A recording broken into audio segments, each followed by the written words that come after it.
Good people, what's going on? This is Desmond, another episode of the All Go podcast. I'm your host, Desmond. Thanks for joining me. While you're here, hit the like and subscribe button. Drop me a comment. I do videos probably every other day, sometimes every day. Talk about sports, basketball, football, mainly college and NBA, or college and pro. Today, we're going to talk about the NBA playoffs that are just crazy right now, in good ways and bad. The good ways, in the last two nights, we just saw two teams blow 17-plus point leads in the second half. 2 nights ago was Milwaukee blowing a 17-point lead and losing to the Nets, where we saw Kevin Durant go unconscious. He did that was just something I've never seen before. Roughly, I think LeBron's had some pretty good games in that realm, but he went for 49 points, 17 boards, 17 boards, and 10 assists, and it was just unreal. And the craziest part is how everybody knew that he was going to be getting the ball, except Milwaukee's coach. They were the only ones who were unaware. It was a secret from them that Kevin Durant was going to have the ball. And they, the craziest part is he scored 49 points on just 23 shot attempts. Like, that's nuts. That's ridiculous. And Kevin Durant was just unconscious. But Milwaukee blows the 17-point lead. They are now down 3-2. And they are heading back to Milwaukee, if I'm not mistaken, in the series. Headed to Milwaukee for Game 6, which is tonight.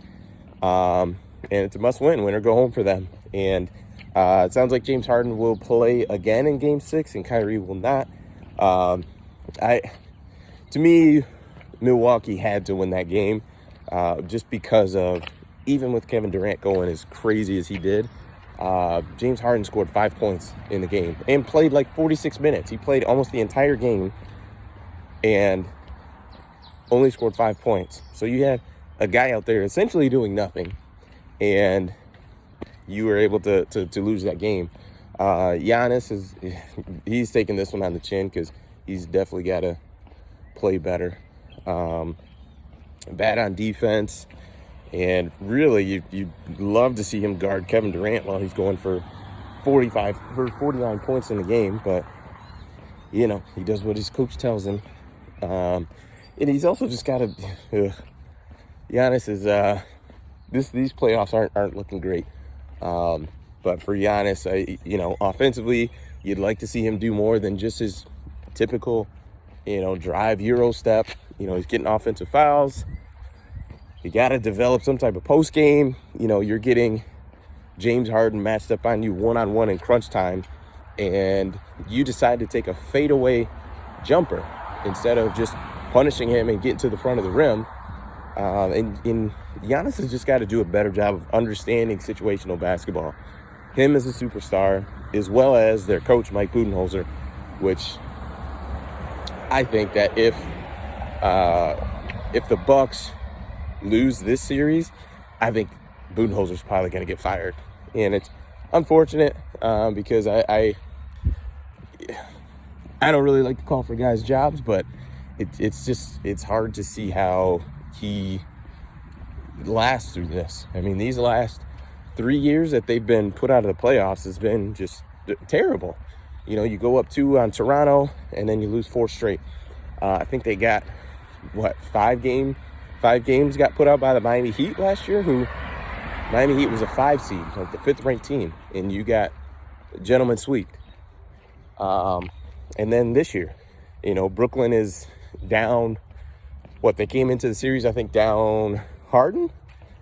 So it was just Kyrie and Durant, which, granted, that is a monster duo. But then, Kyrie's out, and it's basically just Kevin Durant, and you still lose the game. Just not ideal, not great. So we'll see what happens tonight there. Kawhi Leonard missed Game 5 last night with a knee injury. It sounds like it's like an ACL sprain or something in that realm. And it sounds like he's not going to be back for the rest of this series.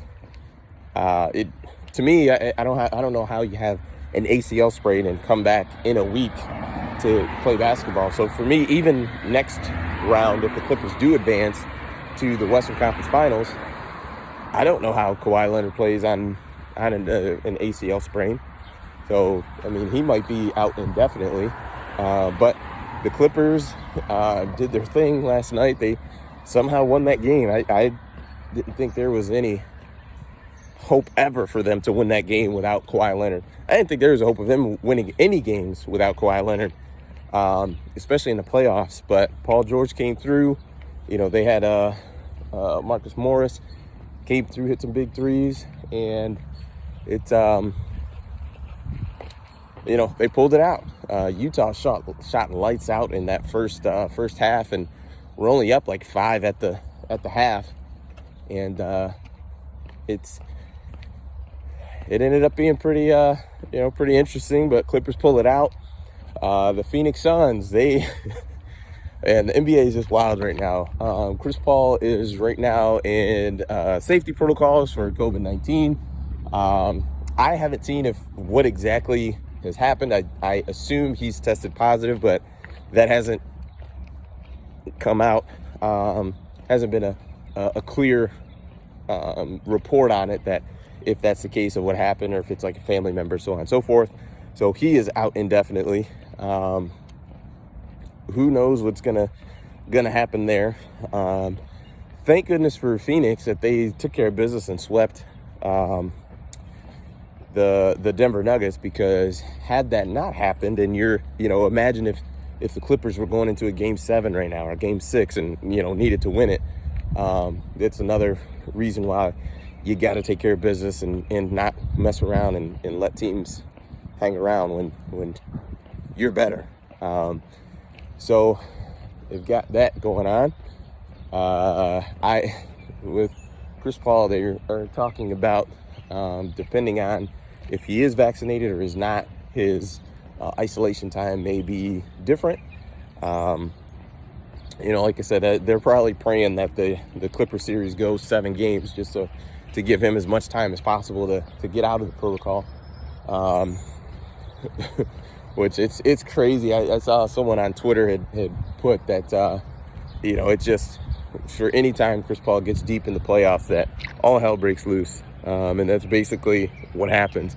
He popped his hamstring with Houston. He had even this year, had the shoulder, was able to battle through the shoulder. Then now he's got, COVID protocols, which it's crazy because you haven't seen any players in quite a while, be in the COVID protocols. So that part is interesting, but nonetheless, hopefully he's able to be ready for game 1, because that's just that sucks for a guy who's busted his butt and went to Phoenix and has gotten them into the Western Conference Finals. To have to miss any of those games would be pretty crappy. Last night, the Sixers blow another game. They oh man, did a video. I think my last video was on the Sixers, and talked about a 6'11" point guard, point forward, power forward, Ben Simmons, who just, people keep saying he's a superstar. I don't think so. I don't think Ben Simmons is a superstar, because to me, superstars are at least like decent at the free throw line. Like, he was 4 of 14 last night at the free throw line. 4 of 14. Nobody was trying to block it. It was a free throw. 4 of 14. Like, it's so bad with his free throw shooting. The entire arena went nuts because he made 2 in a row. The whole arena. And which also, too, for the Sixers fans and that were in attendance, when your guy is shooting a free throw, you kind of want to be quiet. It's you want to be really loud when the opponent is shooting free throws, not when your guy is shooting them. It's kind of hard to concentrate with thousands of people yelling and screaming. So, you want to help him out. Just be quiet while he's shooting free throws. He needs all the help he can get, trust me. But yeah, Ben Simmons, this is the crazy part. So he made 4 free throws. He only scored 8 points in the game. So 4 free throws, 4 of 14, and you scored all of 8 points in a game that you had to have, a must-win game. While Joel Embiid went out for, I think, 17 points in the first quarter, you left him hanging and showed up with 8 points in a game that you absolutely had to have. When Joel Embiid is doing his part, injured knee and all, torn meniscus, he fell and hurt his knee yesterday in the game at some point, like literally battling through doing all of that, and you give us 8 points in a game we have to have. Same with Tobias Harris, like 12 points I think he had. Like it just, it's tough. If I'm Joel Embiid, I'm pretty pissed off about losing that game, and I'm looking directly at number 25, Ben Simmons. This is on you, man. Like, you gotta help me out. So it's the playoffs are pretty nuts and going crazy, but all good things, and hopefully the guys who are nicked up can get back healthy, get back on the court. LeBron had tweeted or posted something about guys' injuries and how many stars are injured and banged up and missed time in the playoffs, and that was the reason that he mentioned that they came back too quick after the bubble championship. And I agree with them. I definitely did think that the break was too short. And they still I don't get it. Like you cut down the season 10 games, but then you do more back-to-backs than you traditionally would. Like, that doesn't really make sense. Like, you're making it worse than it needs to be. But anywho, we'll see what happens. But we've got today's Thursday. I don't know who plays tonight, but I know there's 3 games on Friday. So we'll see what happens, if anybody gets closed out, sent home. But if I'm the Sixers, I'm not very happy. Blowing 2 games, and you're on the brink of elimination. And next game is in Atlanta, and that place was nuts last game. So at this point, should be a couple other videos popping up. Feel free to click on those, watch a couple other of my videos, and that is it for me. Peace.